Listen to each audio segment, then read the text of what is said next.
अस्सलाम वालेकुम, मैं हूँ आपकी मेज़बान सादिया मसूद और आप देख रहे हैं प्रोग्राम मुकालमा। और नाज़रीन, सबसे पहले हम बात करेंगे डस्का इलेक्शन NA 75 की।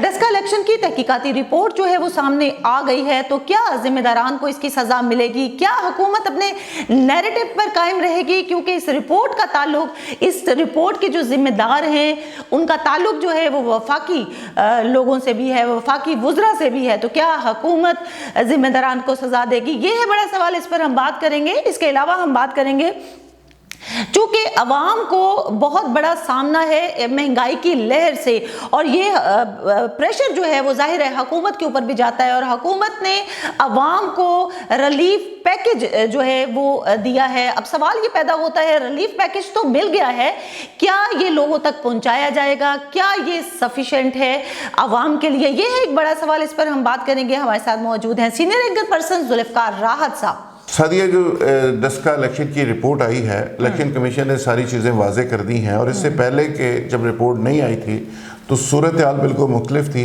और पीटी पूरी माइलेज ले रही थी कि जी हमारे कैंडिडेट ने वहाँ पे बड़ा तीर मारा है और बड़े वोट ले लिए और इतने शॉर्ट टाइम में वहाँ पे कैंपेन चला के वो जीत गए।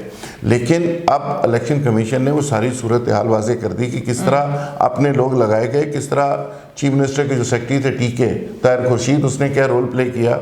चूँकि जो बरखुरदार वहाँ से जीता था वो ताहिर खुर्शीद का दामाद है और अजीज़ है। ताहिर खुर्शीद साहब चीफ मिनिस्टर पंजाब के उस वक्त सेक्रेटरी थे, सेक्रेटरी टू CM थे।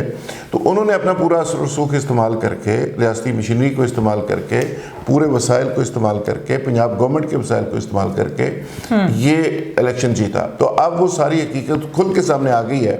तो उसके बाद मैं समझता हूँ कि नून लीग का जो नैरेटिव था उसको एक तरह से सपोर्ट मिली है। और बदकिस्मती ये है कि पाकिस्तान के अंदर इलेक्शन फ्री एंड फेयर की बात तो होती है, PTA भी करती है, लेकिन आज तक इस पे अमल नहीं हुआ। यानी इमरान खान साहब इसी इलेक्शन पे, इसी धांधली पे, आपको पता है 126 दिन का उन्होंने धरना दिया था। अब ये नताइज जो आए हैं, ये जो रिपोर्ट आ गई है इलेक्शन कमीशन की, अब मेरा ख्याल है अपोजिशन को वो इजाज़त देंगे कि वो भी धरना दें, वो भी एहतजाज करें, और वो भी जस्टिफाइड है। तो ये एक तरह से PTA का दोहरा म्यार सामने आ गया कि PTA कहती कुछ है, करती कुछ है।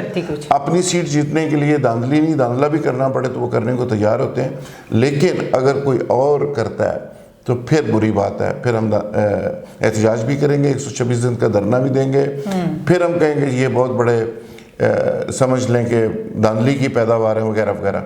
तो ये एक बड़ा डबल स्टैंडर्ड है एक तरह से हमारे सियासतदानों का, जमातों का, कि जो चीज़ अपने आप को सूट करती है वो ठीक है, जो दूसरा उससे फ़ायदा उठाता है, कोई भी चीज़ हो, जायज़ हो नाजायज़, तो वो फिर बुरी बन जाती है। तो स्टैंडर्ड सबके लिए एक जैसे होने चाहिए।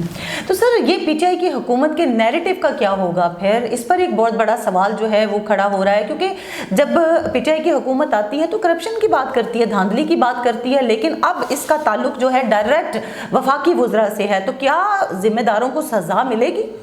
इस मुल्क में वैसे तो सज़ा कभी किसी को नहीं मिली, और PTA का नैरेटिव ये रहा है। और आपको याद है कि जब स्टार्ट पे PDM ने एहतजाज शुरू किया, मरीम साहब ने किया, नवाज शरीफ साहब ने किया, तो इमरान खान साहब ने कहा कि जी आप मुझे बताएं, जो हल्का कहते हैं हम खोल देते हैं, जहाँ पे धांधली हुई है मुझे बताएं। ना वो हल्के खुले, ना किसी जगह पे कोई तहकीकात हुई। ये तो बस चलते चलते एक तहकीकात हो गई कि ज़िमनी इलेक्शन में हुआ क्या है, तो वो सारी हकीकत खुल के सामने आ गई। तो अब उस पर मेरा ख्याल है इमरान खान साहब को चाहिए कि वो इस पे एक्शन भी लें, इस पे वजाहत भी दें, और कौम से वो महंगाई पे या दीगर चीज़ों पे ज़रूर बात करें, लेकिन इसकी वजाहत ज़रूर करें, कौम के सामने बताएं कि ये क्या हुआ और कैसे हुआ। ठीक है सर, यहाँ आप ये नहीं समझते कि सिस्टम के तब्दील होने की ज़रूरत है? क्योंकि पहले भी धांधलियाँ होती थी, अब भी सुनने में ये आ रहा है, बहुत पहले भी महंगाई की बातें होती थी, आज भी वही बातें हो रही हैं। तो फिर चेंज कहाँ है? नए पाकिस्तान की वो खसूसियत किधर हैं जिनकी बात हुआ करती थी? कोई चेंज नहीं है जी, बिल्कुल उसी तरह जो 1947 में चीज़ें स्टैंडर्ड थे, वो 60 में भी थे, वो 70 में भी थे, 80 में भी थे, और आज भी हैं। यदि मेरे पास कल को अखबार के तराशे किसी ने भेजे, व्हाट्सएप किए, उसमें 1970 के अंदर, 65 के अंदर, 85 के अंदर भी ये था कि हम बिजली चीनी चोरों को माफ़ नहीं करेंगे। तो आज भी हेडलाइन ये लगती है कि चीनी चोरों को माफ़ नहीं करेंगे। यानी हम इतने मुस्तकिल मजाज हैं कि स्कैंडल भी वही, तरीका वारदात भी वही, लुटेरे भी वही, चोर भी वही, और हुक्मरान भी अल्लाह के फजल से थोड़े वो चेंज करके वही।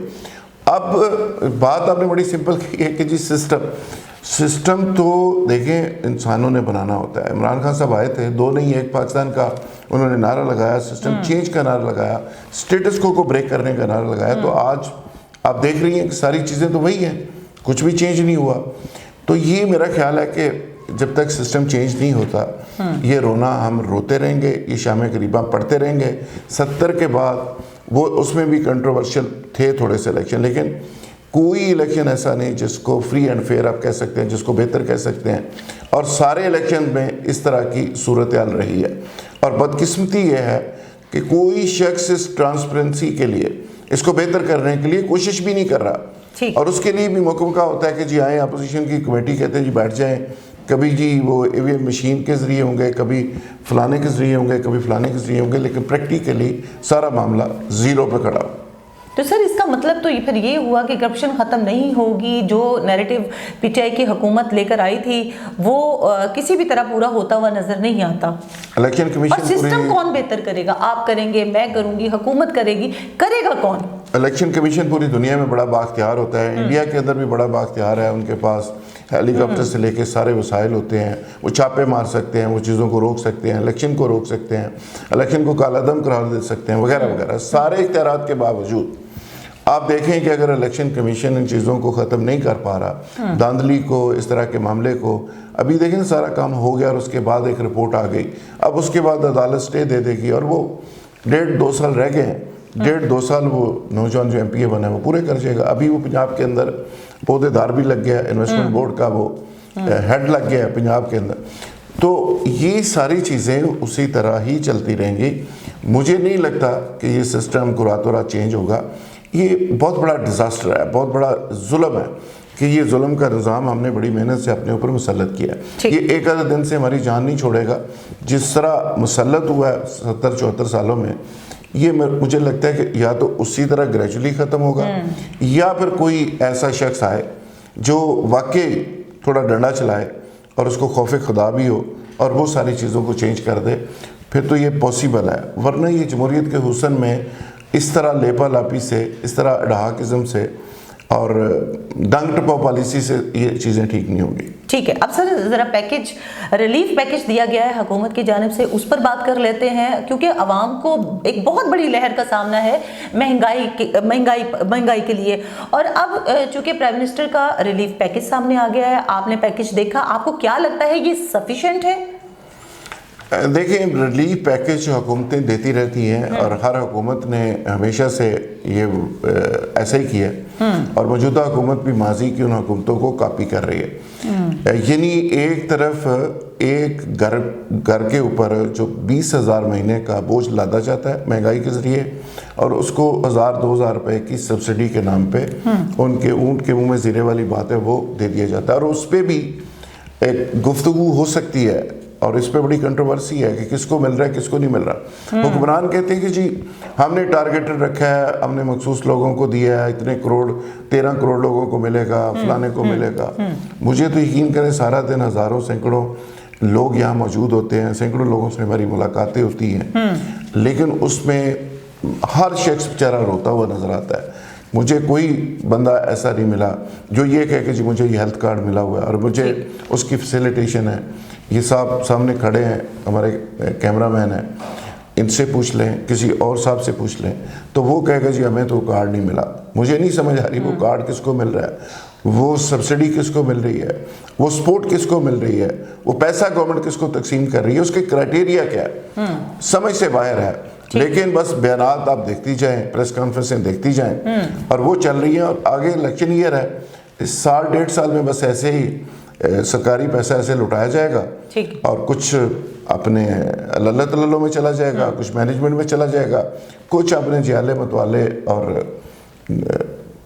यूथ ये सारे वो खा पी जाएंगे।